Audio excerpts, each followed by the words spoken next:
नमस्कार दोस्तों, बहुजन talk channel में आप सभी का स्वागत है। उम्मीद करती हूँ आप सभी लोग अच्छे होंगे।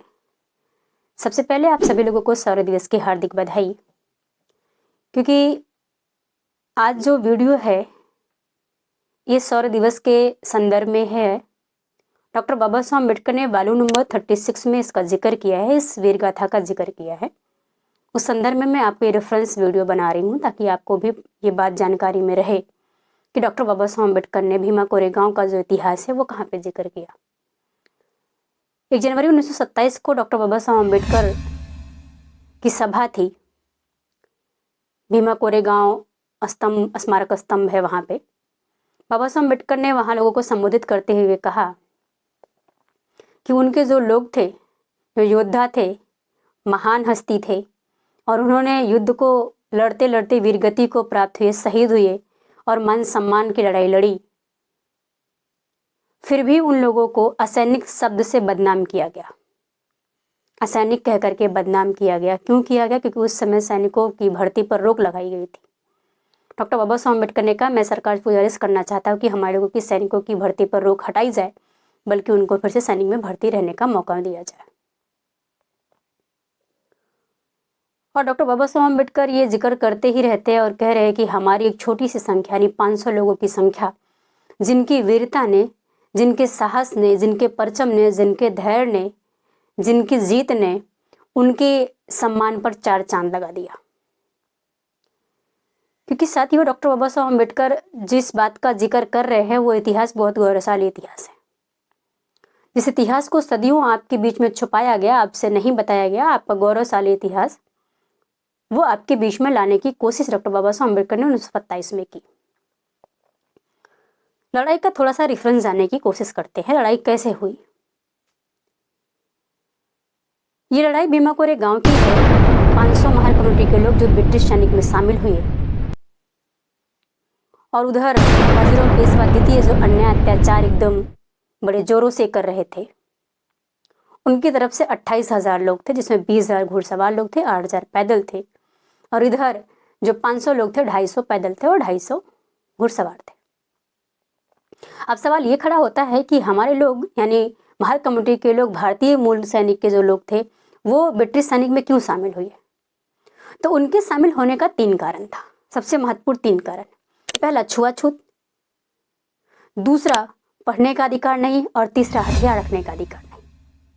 ये 3 महत्वपूर्ण अधिकार उस समय नहीं थे और वही अधिकार लेने के लिए, मान सम्मान की लड़ाई के लिए छुआछूत कैसे था? क्योंकि उनके गले में हांडी था, कमर में झाड़ू था। एक पूना नाम का जो एरिया है, वहां उनके गले में हांडी था, कमर में झाड़ू था। यानी वो थूकते तो उनके थूक जमीन पर ना गिरे, हांडी में आए, वरना जमीन अपवित्र हो जाएगी।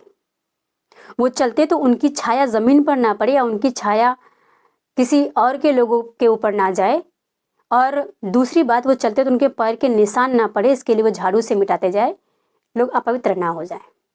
इसके खिलाफ ये लड़ाई थी। क्योंकि उस समय जो सुई होती ना, सुई की नोक पे जितनी जगह होती ना, उतनी रत्ती भर भी अधिकार हमारे समाज के लोग को नहीं था। तो उसकी लड़ाई वो लड़ रहे थे। इसलिए लड़ रहे थे, उनके अंदर आत्मसम्मान था, उनके अंदर स्वाभिमान था। वो इसलिए था, उनको ये पता था कि अगर हम ये लड़ाई बाजीराव पेशवा की तरफ से लड़ते हैं, क्योंकि बाजीराव पेशवा ने ही अन्याय अत्याचार बढ़ाया था, तो हमें कोई भी अधिकार देने वाले है नहीं, बल्कि उस समय जो ब्रिटिश सैनिक थे उन लोगों ने महार कम्युनिटी को लोग को अधिकार थोड़े बहुत दिए थे और सेना में शामिल होने का मौका भी दे दिया। तो उनको ये लगा कि अगर हम लड़ते लड़ते, न्याय के लिए लड़ते लड़ते अगर हम मर जाएंगे, तो हमारी आने वाली पीढ़ियां इसका बदला लेंगे और हम शहीद कहे जाएंगे। दूसरा ये रास्ता निकल के आया कि अगर हम लड़ते लड़ते जीत हासिल कर लेते हैं, तो हमारे गले से हांडी, कमर से झाड़ू हट जाएगा, यानी हमारे छुआछूत हट जाएगा, हमें पढ़ने का अधिकार मिल जाएगा, हमें हथियार रखने का अधिकार मिल जाएगा, हमें आत्मसम्मान का अधिकार मिल जाएगा। इस आधार पर वो लड़ाई लड़ी गई। और आपको बताते हुए एक बहुत आश्चर्यचकित बात आपको बताऊं कि वो 28,000 सैनिक ने 3 तरफ से महार कम्युनिटी के लोग को घेरा था, 500 लोगों को, और वो 500 लोग पूरी रात, यानी 31 दिसंबर की पूरी रात पैदल चलते हुए 27 मील पैदल चले थे। ना खाने को था, ना तन पे कपड़े थे, ना साधन संसाधन थे, सबसे अभावपूर्ण थे। पानी को पीने के लिए पानी भी नहीं था, यानी भूखे प्यासे नंगे पैर वो 27 मील पैदल चल के भीमा कोरेगांव 1 जनवरी को पहुंचे। 27 मील का मतलब आज के समय 43 किलोमीटर 43 किलोमीटर वो पैदल चल के गए। और वहां लड़ाई जब शुरू की तरफ से घेर लिए गए, लेकिन फिर भी आत्मसम्मान की लड़ाई थी। कैप्टन स्टार्टन की नेतृत्व में वो गए थे। कैप्टन स्टार्टन कहते हैं कि मैं उनको आदेश भी नहीं दे पाया, तब तक वो घेर लिए गए, लेकिन इतनी बहादुरी से वो लड़ रहे थे कि बाजीराव पेशवा के सैनिक को आने से रोक दिया। बल्कि रोका ही नहीं, उस इतनी वीर गति से वो लड़े, इतनी तन्मयता से वो लड़े, इतने साहस से लड़े, इतने जो है ख्याति से वो लड़े कि वो ख्याति को भी प्राप्त हुई, यानी उनको उस जीत हासिल हुई। और जीत हासिल होने के बाद उनको ये आत्मसम्मान मिला। यहाँ तक कि जो लोग वहाँ पे 23 लोग शहीद हुए थे, उनका नाम आज उस कोरेगांव स्तंभ में लिखा हुआ है। हमारे बहुत सारे साथी जनवरी को भीमा कोरेगांव जाएंगे, जाते भी हैं, गए भी हैं, और वहाँ जाके उनको नमन करते हैं। डॉक्टर बाबा साहब अम्बेडकर भी कहीं भी रहते थे, लेकिन 1 जनवरी को वो जरूर भीमा कोरेगांव जा करके वहाँ मस्तक पर नमन करते थे। उन शहीदों को याद करते थे, उन सैनिकों को याद करते थे, उन महान सपूतों को याद करते थे जिन्होंने अपनी मातृभूमि के लिए, अपने आत्मसम्मान के लिए, अपने लोगों के न्याय के लिए अपने प्राणों की आहुति दे दी थी और लड़ते लड़ते शहीद हो गए थे। उनका नाम मैं आपको बताना चाहूँगी, उनका नाम किस तरीके से है और उनका परिचय कैसे हुआ। उनके नाम का परिचय कैसे हुआ, तो जितने भी लोग थे जो शहीद हुए थे 23 लोग, उनके नाम के बाद में जो उपनाम लगा था वो नाक लगा था। नाक नाम की जो उपनाम थी, जिसकी वजह से उनका परिचय हो पाया। मैं आपको उनका नाम बताना चाहूंगी। सबसे पहला नाम था सोमनाक कमलनाक नायक, दूसरा था रामनाक यमनाक नायक, तीसरा गोडनाक कोटनाक, चौथा रामनाक यशनाक, पांचवा भोगनाक हरनाक, छठवां अमनाक कन्नाक, सातवां गणनाक बलनाक, आठवां बलनाक गोडनाक, नौवां रूपनाक लखनाक, 10वां बापनाक रामनाक, 11वां वेतनाक धननाक, 12वां रागनाक गणनाक, 13वां वापनाक हरनाक, 14वां रायनाक वाकनाक, 15वां गजनाक धर्मनाक, 6वां देवनाक अननाक, 17वां नाम गोपालनाक बलनाक, 18वां नाम हरनाक हिरनाक, 19वां जेतनाक धैनाक, 20वां गणनाक लखनाक और 21वां जननाक हिरनाक, 22वां भीकनाक रत्नाक, 23वां रत्नाक घननाक। यानी इनके नाम के 23 लोगों के नाम के पीछे नाक नाम का उपनाम लगा है, जिसकी वजह से इनका परिचय हो पाया। और इन 23 का नाम उस भीमा कोरेगांव का सौर स्तंभ है, उसमें उनका नाम लिखा गया। आज भी वो नाम वहाँ पे सुरक्षित है, लोग वहाँ जाते हैं, वहाँ नमन करते आते हैं। डॉक्टर बाबा साहब अम्बेडकर ने ये संदेश लोगों को समझाया कब? 1927 में हमें हमारा इतिहास पता चला, 1818 का, कि हमारे लोग कितने ज़्यादा बहादुर थे, कितने ज़्यादा आत्मसम्मानित लोग थे, जिनको अपना आत्मसम्मान प्यारा था, अपमान प्यारा नहीं था, जो नफरत की नहीं बल्कि न्याय की लड़ाई लड़ रहे थे।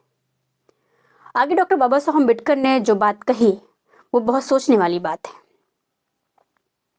आगे डॉक्टर बाबा साहब अम्बेडकर ने 13 अप्रैल 1927 को फिर एक सभा हुआ, जो सभा चिपलून में हुआ था, और डॉक्टर बाबा साहब अम्बेडकर ने वहाँ बहुत बड़ी बात कही।